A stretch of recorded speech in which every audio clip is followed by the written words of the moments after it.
Hey there, my name is Bruce Kirkby. I live in Kimberley, BC. I'm going to tell you a little bit about my book, Dolphin's Tooth, today. Now, the first thing I got to tell you is that I feel a little bit like the emperor with no clothes because I failed 2 courses in high school, English and typing. So I really should not be up for any form of literary award at all. Now, the second thing is, in terms of full disclosure, that I have to tell you, this book's a bit old. I wrote it 8 years ago, so I'm very honored to have been chosen for this. But the other 2 finalists, they really deserve your consideration and a good solid read. Their books are new and fresh and young, and they're passionate about theirs.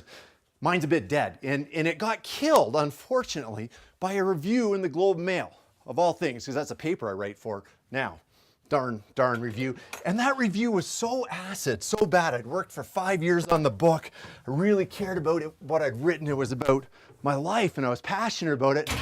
The review was so bad, I thought a little bit cheekily, I'll read that review and maybe they'll have used some type of modifier and they'll say this book was tremendously terrible. And I could just take out that word tremendous and say, the Globe Mail says Bruce's book, The Dolphin's Tooth, is tremendous. There wasn't even one good word in that whole review. Now come on out to where I write. So here's the beautiful thing for me about having my book shortlisted. It was kind of killed by that terrible review and just disappeared and people forgot about it, and I got 3,000 books in my basement. And then every year I start getting these little handwritten notes from young teenagers and 20-somethings and even older all around the world who've read the book and somehow it resonated with them, the whole sense of wilderness and, more importantly, of just following what mattered to you and not kind of buying into this whole corporate hoopla rush. And so it's had this kind of long extended second life after that early death. So I'm going to tell you a little bit more about the book inside. So The Dolphin's Tooth is a book that really exists on 2 levels. The first is it's a collection of adventure stories. So there's a whole, we're in Africa getting shot at and taken hostage, and Borneo and the Arctic. More importantly, it's really a bigger story of my transition from being a young graduate in an engineering cubicle wondering, what do I want to do with this one and only life, and why am I not enjoying it now at all, to a point where I kind of escaped the gravity of that career 10 years later when I realized no matter what I do, I've been on all these adventures, and whether I write or take photographs, a new path is coming forward. And in that process, I think a really important part of the book is my growing love and care and compassion for primarily wild places on our planet that I continued to see threatened as I traveled. The first thing I ever wrote was another book called Sandance. And I came home from this trip in Arabia, was so thrilled with it, just kind of went to Fernie, bored a friend's condo, and just puked out in 2 weeks 100,000 words. I don't know, capitals or periods or anything, and half was in present and half was in past. But there it was, a manuscript. And about a month later, it was done. I'd sold it to a publisher. The whole thing was so easy. It just happened. And then I started working on Dolphin's Tooth, and I really struggled to tie all the adventures together, and I kept rewriting and thinking about it. And at one point, one of my friends, who was a really advanced writer who I really had a lot of respect for, wrote this kind of cryptic note on the side of one of my early drafts, and all it said was tense, ? And the whole thing had been written in past. And I realized just in that instant, this book was about being there. It wasn't about saying, hey, I went and did this, this was cool or tough, check me out. It was about, there we are looking out over the rainforest, seeing the hornbills, and the reader, I wanted the reader there beside me. So it changed the whole thing to present. It just started working from that point on.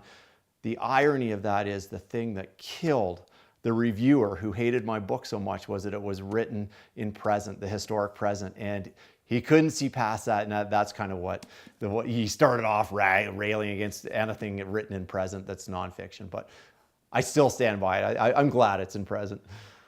Okay, I'm going to read a little bit. This is towards the end of the book, and it takes place at a conference in Toronto where Arfa Harnoy, who is a world-renowned cellist, is playing 2 different cellos for the audience. And I'll just read you a few paragraphs from different places. So Ofra came on stage and said this: "Today I brought 2 instruments that I'd like to demonstrate," she begins. "One was made 300 years ago in Venice by Metello Goffriller. It's valued at $2.7 million. These are kind of like the Stradivarius of the cello world. And the other was made a few years ago in Germany and is a good example of present day instrument making. It's worth about $20,000. So she plays both. She plays a selection from Brahms and two others.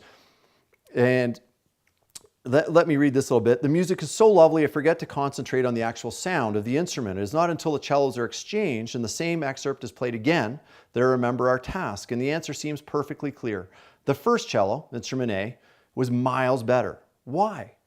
It's hard to pinpoint. All I know is that the two instruments, although appearing identical, are incomparable.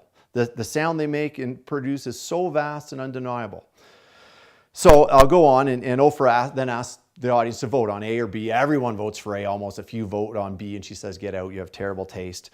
And then she explains that A is the Goffriller, and they're sadly disappearing very quickly and being bought up by museums and not being played. Before hearing Oprah's demonstration, one cello to me was as good as another. If I had not heard the two instruments side by side, I would have never appreciated what the modern cello was missing.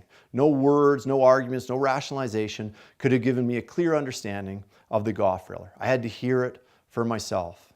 I believe the same is true of Wilderness. And that really is what my book is about, trying to bring alive the Goffriller of the Wilderness. The primary way I think that writing has affected the way I travel and go on adventures is the sense that there's often a single observation. Say you're in a market in Marrakesh. There's one or two just such salient points, the color of the fabric or the way a woman moves her hair as she kind of is spreading incense, that can capture that whole moment. And as a young writer, I think you list everything. There was the turtle soup and this and that and blah, blah, 100 little observations later. And then because you write and cut and edit, you start to look for those one or two really salient glimpses that can take the reader and bring the whole scene alive. So that's the biggest change for me in travel and adventure, is just being aware of what really the important part of that scene is.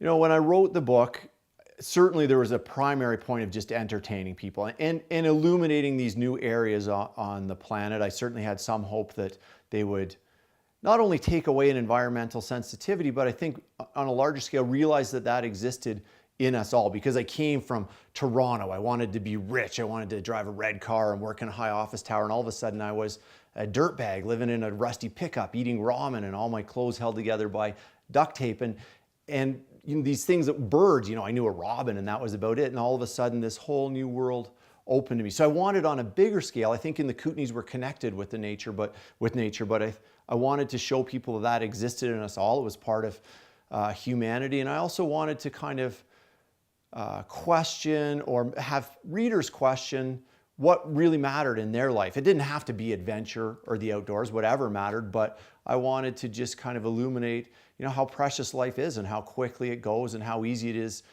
you know, 10 years from now to be saying, yeah, I was thinking of doing that 10 years ago, and 10 years from now I might think about it again. And I always really feel at times now we just need to do it. And I think the Dolphin's Tooth was, I was lucky to embark on this journey, to leave engineering and just start bumbling around. And you know, people occasionally say, wow, it was brave or was foresight. I was really just doing what I felt compelled to do. But I hope that somehow that kind of act of rebellion in a way resonates with readers.